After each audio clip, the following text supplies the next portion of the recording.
부동산 신부름센터 최상욱 센터장님 안녕하십니까? 안녕하세요. 네. 전에 나오신 게 한 달 정도 좀 넘으셨나요? 네. 그 이후에 어떤 일이 있었나요? 한번 쭉 정리 좀 해주시죠. 네. 일단 가장 최근 언론에 화두가 됐던 소재는 전세 사기 관련된 그렇죠. 소재였어요. 네. 그리고 윤 대통령 취임 1주년이 이제 1년이 거의 다 돼가고 있으니까 네. 그것 때문에 1년 동안의 부동산 그런 성과를 좀 리뷰해보는 그런 뉴스들이 최근 바이럴 됐었고요. 네. 먼저 전세 사기 관련해서 말씀을 드리자면은 최근에는 전세 사기와 네. 뭐 역전세라던가 깡통 전세 이런 용어들이 조금 혼용이 되고 있는 것 같아서 네. 그래서 이런 부분부터 순차적으로 좀 정리하면 좋을 것 같습니다. 예. 좋습니다. 그러면 정리를 좀 해주세요. 어떤 부분들이 좀 혼용이 되고 있고 어떤 부분들을 시청자분들이 좀 알면 네. 좋을까요? 네, 기본적으로는 그 역전세라는 거는 2년 전에 체결했던 임대차 계약 금액 대비해서 전세 네. 금액 대비해서 이번에 새로 체결해야 되는 그런 전세 금액이 내려갔을 때를 역전세라고 네. 하거든요. 보통 네. 그런 경우가 없으니까 역전세라고 부르는 거죠? 네, 보통은 뭐 전세 대란만 있었는데 전세 대란은 임차인이 전세가 너무 올라서 그렇죠. 전세금 마련이 힘든 네. 거를 전세 네. 대란이라고 하는데 역전세는 거꾸로 임대인이 임차인에게 임대차 보증금 일부를 돌려줘야 네. 되니까 네. 임대인 현금으로 여기다. 문제가 발생하는 게 역전세고요. 이 역전세가 일어나는 주택들 중에서 그 전세 가격이 매매가보다 더 내렸을 때 네. 이거를 깡통전세라고 불러요. 네, 그렇겠죠. 네, 그래서 네. 깡통전세 같은 경우에는 극단적으로 말하면 전세금의 일부를 돌려받지 못할 가능성이 있는 거죠. 그 부동산을 네. 처분한다 네. 하더라도. 예. 그래서 일반적으로 아파트에서는 전세가율이 60% 정도밖에 되지 않기 때문에 네. 역전세가 일어난다 하더라도 전세 깡통 전세로 이어지진 않는데 네. 근데 빌라나 오피스텔 같은 경우에는 역전세가 일어나면은 이게 깡통 전세로 이어지는 경우가 네. 있고 네. 이런 것들이 임차 보증금을 돌려받지 못한 전세 사기로 가는 것 같고요. 전세 사기는 이런 역전세나 깡통 전세들을 의도적으로 처음부터? 네. 네. 의도적으로 의도를 가지고 이제 만들어서 말 그대로 사기를 치는 거를 말하거든요. 네, 네. 근데 이 인천 미추홀구나 막 동탄에 여러 가지 역전세 난들이 있었는데 미추홀구 같은 경우에는 지금 막 재판 중이고 그리고 동탄에 오피스텔 100채 이상을 갭 투자를 했다가 보증금을 돌려주지 못해서 여기도 막 전세 사기다 이런 것들이 많았는데 이런 거는 그냥 깡통 전세에 가까운 것 같거든요. 그래서 이런 것들이 좀 혼재돼서 그 시장에 나오다 보니까 여러 뉴스들이 복합적으로 나오는 것 같고요. 다만 우리가 좀 체감을 못하는 분들이 최근에 또 있는데 왜냐하면 아직은 역전세와 깡통 전세가 빌라와 오피스텔 시장에만 존재하는데요. 올해 하반기부터는 아파트 시장에도 올 예정이에요. 그래서 올 하반기 정도가 되면은 이 이슈가 지금보다 훨씬 더 바이럴이 될 수밖에 없는 큰 이슈가 아닐까 이렇게 봅니다. 그러니까 역전세는 뭐 예견이 되는데 아파트에서 깡통 전세까지 갈 정도의 지금 가격 수준이다. 아니요. 아파트 역전세가 빌라 역전세가 먼저 왔고요. 네네. 작년 말부터. 예. 그래서 빌라왕 사건으로 네, 대비되는 임차 보증금 돌려받지 못한 사건이 예. 빌라 오피스텔 많고 아파트는 올해 말에 와요. 그러니까 아파트 온다는 시장에서도 임차인이 임대 보증금을 돌려받지 못하는 문제들이 발생하기 역전세? 시작하고 네. 뭐 역전세는 올 가능성이 굉장히 있겠죠. 그러면 그냥 질문 하나만 드리면 이런 뭐 사기부터 사기는 뭐 진짜 처음부터 나쁜 거고 이게 쭉 이렇게 있으면 이런 게 전체적으로 전세에서 월세로 바뀌는 거를 가속화 시키고 있나요? 예. 실제로 네. 요즘에는 전세 포비아라는 말을 써서 네.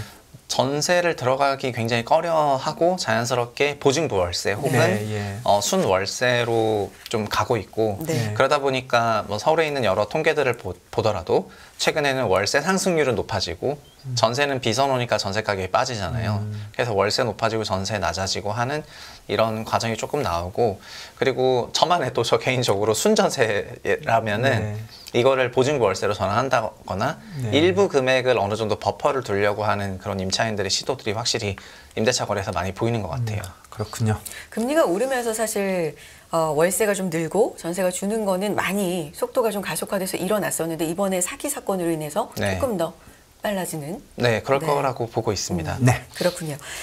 자, 1년 전에 윤석열 정부가 이제 대대적인 공급 로드맵을 제시했는데 내용이 27년까지 총 270만 호를 공급해서 주거 안정을 유도하겠다 이런 내용인데 지금 정부 뭐 1년이 됐고요. 네. 어떻게 평가하십니까? 일단은 1년 전에 윤 정부는 부동산에 그렇게 큰 관심은 없었습니다. 그냥 선거 때도 그랬고 인수위 때도 그랬고 인수위는 부동산 전문위원 이라든가 부동산 정책 발표가 없었고 네. 그래서 원희룡 국토부 장관 처음 등장했을 때 좀 냈으면 좋겠다 얘기하니까 뭐 청문회 자리는 뭐 그런 정책 발표하는 자리는 아니고 네. 그다음에 취임하고 100일 안에 내겠다 이러면서 8월 16일에 냈는데 네. 그게 취임 99일 차에 낸 거였어요. 예. 그래서 취임 100일 안에 내겠다고 했는데 99일 차에 냈으니까 이게 빨리 낸 건 아니지 않습니까? 예. 그래서 좀 그렇게 큰 관심이 없구나 했었는데 그 8월 16일에 냈던 게 270만 원 공급 네. 정책이었고 네. 그 270만 원 공급 정책은 문재인 정부 때 있었던 210만 원 공급 정책을 윤 대통령 공약에서 250만 원으로 늘렸었는데요. 네. 이거를 좀 더 추가해서 270만 하겠다고 한 거고 네. 상당수는 3기 신도시를 포함한 신도시 중심의 공급 정책이고 네. 다만 다만 윤 정부는 공급 철학이 종전 정부랑 달랐는데 네. 이전 정부에서는 구도심의 정비 사업은 활성화시키지 않고 신도시 위주로 간다면 윤 정부에서는 구도심도 수요가 많은 데니까 신도시도 그대로 승계하고 구도심도 많이 지었으면 좋겠다라고 해서 재건축 재개발을 촉진하는 내용을 포함해서 270만 원 늘리고 발표를 하게 되거든요. 네. 그러면은 구도심 촉진하기 위한 재건축과 관련한 여러 가지 법률이나 규제 완화 네. 그리고 3기 신도시는 꾸준한 그런 속도를 유지를 해야 되는 그런 이슈가 있는데 현재 지난 1년을 돌이켜 보면은 재건축 초과의 환수에 관한 법률 네. 이런 것들이 아직 개정이 안 돼 있는 상황이고요. 그리고 3기 신도시는 원래 스케줄대로 조금 가고 있지만 최근에 미분양이라든가 여러 가지 PF 문제로 인해서 이런 27년까지의 공급 계획이 제 속도가 과연 나겠느냐라는 그런 우려들이 약간 나오고 있어요. 네. 그리고 최근에는 미분양 때문에 분양 물량이 급감하다 보니까 현재는 공급 부족 이슈가 조금 있는데 3년 후에는 입주 물량이 감소하니까 이런 것 때문에 다시 한번 주택 가격이 조금 이제 불안해지지 않냐 이런 지적들이 최근 나오고 있는 상황이고 전체적으로는 1년 동안 부동산에 있어서 초기에는 조금 관심 없었지만 9월부터는 상당히 많은 정책을 발표했는데 그럼에도 불구하고 공급과 관련해서는 좀 불안감이 있는 그런 상황이라고 요약할 수가 있는 것 같습니다.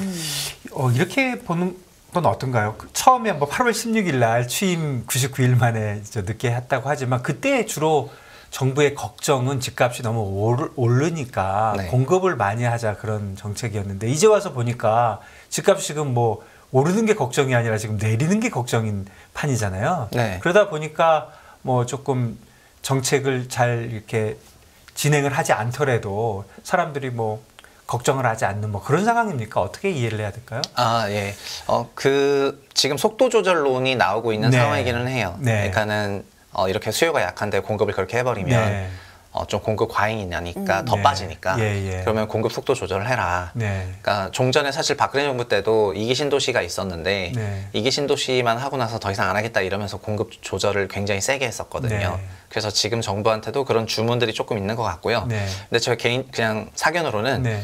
그런 주문 조절이 없더라도 큰 관심이 있지는 않으니까 천천히 진행할 거라고 생각을 해서 저절로 조절이 좀 된다. 네. 예. 그리고 근데 보다 근본적인 문제는 사실은 주택 가격이 조정을 받았음에도 불구하고 여전히 상당히 높은 레벨이기는 해서 네. 수요가 많이 위축이 되어 있어요. 네. 그래서 이런 수요 위축 상황 속에서 이제 근본적인 수요 회복이 나오고 있지 않다는 점 때문에 주택 시장 정상화까지는 아직은 조금 뭐가 남아 있는 것 같고요. 네.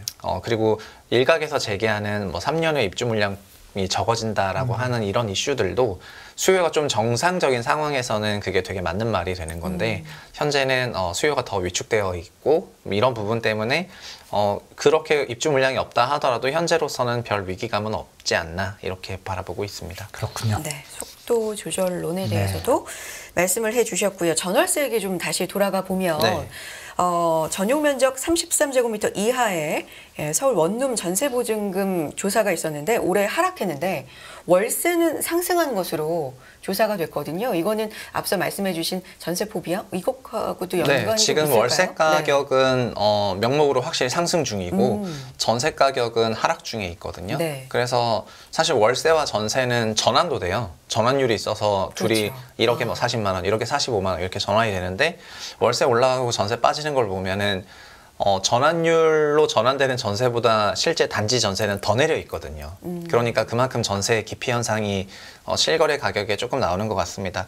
그리고 전세 말씀하신 김에 네. 약간 저희가 처음에 전세 사기나 역전세 얘기하면서 맞아요. 그런 말씀을 못 드린 게 있는데 전세 사기 방지법을 여야가 논의를 하고 있는 와중인데요. 네. 이 전세 사기 방지법의 주 내용은 전세 피해자 구제가 그렇죠. 전세 피해자 구제를 담고 있어요.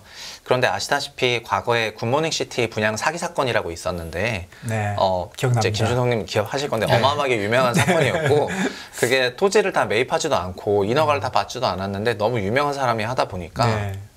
분양이 너무 잘 돼서 그래서 분양을 할 수도 없는 건데 분양을 해서 소위 허분양을 했거든요. 네. 허분양을 했는데 피해 금액이 수천억에 이르고 네. 이런 것 때문에 건축물 분양에 관한 법률이 만들어지면서 네. 이 분양 사기 사건이 크게 일어나니까 이 부분에 있어서 그 피해 방지책이 만들어진 거죠. 피해자 구제가 있고 피해 방지책이 네, 있는 피해 건데 방지와 구제는 좀 다른 거니까. 맞아요. 근데 네. 현재 전세사기법은 구제는 있는데요. 그 전세사기 방지 내용이 매우 빠져 있어요. 그래서 그냥 아까 이 전세 사기에 대한 피해자 구제 내용에서 전세 사기와 뭐 소위 깡통 전세, 역전세를 구분하지 않고 있기 때문에 그냥 임차 보증금 돌려받지 못했다고 하면은 다 구제를 해줘야 되는 그런 상황이 올 수가 있거든요. 아시다시피 그러나 우리나라 전세 시장은 1,000조 원짜리 시장이어가지고 너무 커서. 네. 전세 대출만 200조고 전세 보증금 전체는 1,000조 원 시장이니까 엄청난 시장이고 네. 여기서 그 임차 보증금 제때 돌려받지 못하는 사람 규모도 기본적으로 매년 수십조라고 생각을 하시면 될 정도로 엄청 크고 이 중에 10%가 임차 보증보험에 가입을 해서 돌려받다 보니까 공공기관에서 1년에 조 단위로 이 대입연재를 하고 있거든요.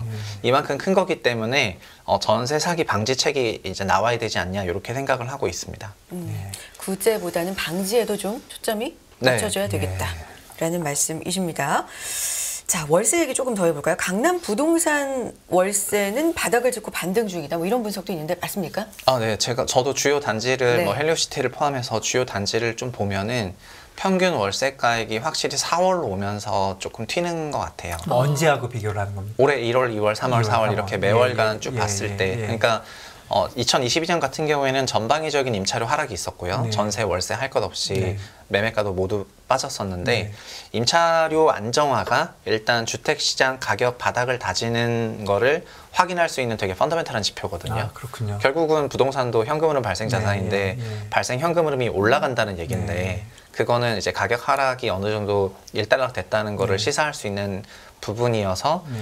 그래서 월세 상승률이 좀 높게 나오고 있는 4월 달부터는 확실히 서울의 일부 지역은 주택시장 바닥을 잡지 않았나 이런 의견들이 나올 법한 것 같아요. 네. 그리고 여기서 공교롭게도 전세 포비아가 있으니까 네. 월세 상승률은 좀 더 높고 그래서 전세와 월세를 다 놓고 보면은 약간 유사하게 평균 그러니까 거의 똔똔으로 가고 있는데 네, 더 이상 고급스러운 용어는 아니라서 좋습니다. 똔똔으로 가고 있는데 월세는 올라가고 전세는 빠지니까 플러스 마이너스 썸 제로거든요. 그래서 근데 궁극적으로는 월세가 결국은 현금 흐름을 의미하니까 이 월세 부분이 상승하는 것이 자산시장 안정의 어떤 시그널처럼 저는 좀 받아들여지고 있습니다. 그리고 사실은 월세 오르는 게 이자율하고도 관계가 있지만 금년만 놓고 보면 뭐 이자율이 변한 게 별로 없으니까. 네네. 예. 근데 양극화 문제는 계속 있는 거죠. 그러니까 서울은 오르고 지방은 내리고 뭐 한 1, 2년 전에 오를 때는 뭐 그야말로 진짜 우리가 고급 용어를 안 쓰면 개나 소나 다 올랐는데 네. 이제는 보니까 이렇게 뭔가 차별화가 되는 느낌? 그런 거에 대해서는 어떻게 생각하십니까? 네. 그냥 그런 차별화는 사실은 뭐 자본주의의 한 단면이고 네. 근데 지금 작년 9월부터 주택 관련 정책이 바뀌었던 이유는 미분양 때문이었는데 네. 그 미분양조차도 차별화가 되고 있거든요. 네. 그러니까 지방 미분양 계속 늘어나고 네. 그다음에 서울 수도권 미분양은 굉장히 감소뿐만 아니라 최근 들어서 서울 일부 분양 같은 경우에는 수십 대 경쟁률 나오고요. 네. 이런 것처럼 지역에 따라서 또 분양가 상한제처럼 착한 가격이냐 아니면은 뭐 말도 안 되는 가격이냐에 따라서 성과가 엄청 갈리고요. 이렇게 지금 완전히 양극화가 조금 심화가 되는 그런 국면이기는 합니다. 그럼 이게 앞으로도 좀 심화된다고 봐야 될까요? 네, 왜냐하면 네, 네. 그 분양가 규제가 있었을 때는 네. 분양가 상한제라든가 고분양가 심사 기준 상에서 분양가격이 좀 낮았었는데 현재는 공사비가 올라간 거를 일반 분양을 통해서 해결하려고 하다 보니까 분양가를 다 높게 받아요. 그리고 어저께도 여의도를 갔다 왔는데 여의도에 있는 브라이튼 여의도 같은 네. 그런 아파트 단지가 처음 지어질 때는 분양가 상한제 적용 주택이니까 후분양을 해야 되겠다라고 생각을 하다가 이제 임대 후 분양 전환으로 분양가 상한제 적용받지 않는 방식으로 바꿨는데, 그러다 보니까 서울시에 공급된 아파트 중에서 평당 분양가 제일 높았던 게 거의 6천만 원대 레벨이었는데 네, 예. 그런 아파트들은 분양가 규제를 받지 않으니까 이제 거의 한 8, 9천만 원에 전환을 한단 말이죠.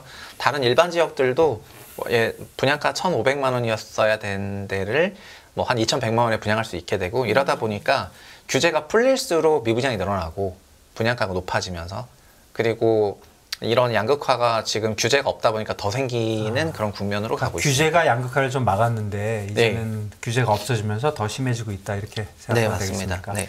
청약시장에 대한 질문을 드리려고 했는데 지금 답하신 속에 답이 있었던 것 네, 같아요. 전반적으로는 그렇네요. 좀 침체되어 있는 와중에도 양극화는 일어나고 완판되는 곳이 있는가 하면 네네. 미분양되는 곳이 있고. 네. 네. 그 마지막으로 드리고 싶었던 네. 얘기가, 그러니까 아파트 시장의 역전세가 하반기부터 좀 있을 거라는 그런 예상이 조금 있고, 네. 그래서 아직은 빌라 오피스텔 임차인들이 겪고 있는 문제가 아파트 시장에 좀 전이될 게 올해 하반기라고 생각이 네. 되고요. 그리고 하반기에는 뭐 이런저런 이러한 이슈들로 인해서 주택 부동산 시장을 조금 더 보수적으로, 어쨌든 이 부분을 좀 헤쳐나간 다음에 시장에 좀 대응을 하시는 네. 거를 추천을 드리겠습니다. 예, 예. 그래서 단기적으로는 또 바닥을 짚었다는 말이 이게 반드시 지금부터 막 갑자기 상승한다, 크게 상승한다 이런 타기보다는 그렇군요. 주식시장이랑 조금 비슷하게 뭔가 바닥은 잡아가는 것 같은데 상승 동력은 이제 수요에서 나오는 건데 이 수요가 아직은 저희가 대출 증가율을 봤을 때 그 부분이 매우 약하다 보니까 시장을 이제 크게 밀어 올릴 그런 수요 부분이 조금 약해서 좀 횡보하지 않겠느냐 이렇게 네. 전망하고 있습니다.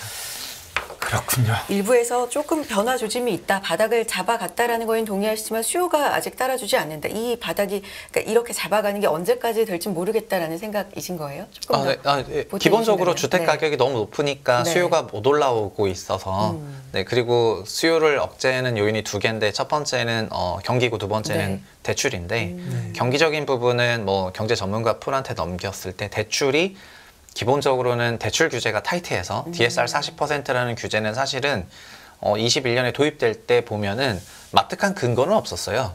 그냥 2007년부터 쭉 보니까 대충 40% 선에 그으면 되겠다. 네. 왜냐하면은 그 당시에 한 37, 8% 정도 네. 되니까 이 정도 긋자 이런 거지. 네. 뭐 과학적으로 뭐 이렇게 네, 이렇게 네. 해가지고 한 건 아니었어서 긋고 보니까 22년 4분기 기준으로 우리나라 대출 있는 차주가 다 40.6%로 다 넘어버린 상황이 돼버렸어요. 네, 네. 그래서 이거를 풀어줘야 되는 뭔가 명분이 나와줘야 되는데 네. 본인들이 그었으니까요. 네. 근데 그거를 이제 아직 찾아내지 못하는 네. 상황이고 아마도 이게 주택시장 위기라든가 여러 가지가 나왔을 때 풀지 않겠냐 이런 생각이. 가능성도 있나요? 풀어질 지금 전망적으로 볼 땐 좀 언젠가 풀어줄 것 같습니까? 어떻게 됩니까? 예. 시장이 위축이 되면 수요를 살려야 되는데 네. 그 수요는 소득과 대출에서 나오니까 그때 풀어줄 상황이 되면 풀린다고 생각은 합니다. 대출 관련된 규제 중에는 DSR이 가장 네네. 중요하다. 예. 여기까지 듣겠습니다. 최상욱 부동산 심부름센터 최부심 최상욱 센터장님 고맙습니다. 감사합니다. 네. 금융투자로 돈 벌기 쉽지 않으시죠? 그런데 불가능한 것도 아니죠. 글로벌 IB 트레이더의 눈으로 본 더 넓은 금융의 세계, 그들의 투자의 기술 정말 궁금하지 않으십니까? 여러분들을 응원합니다.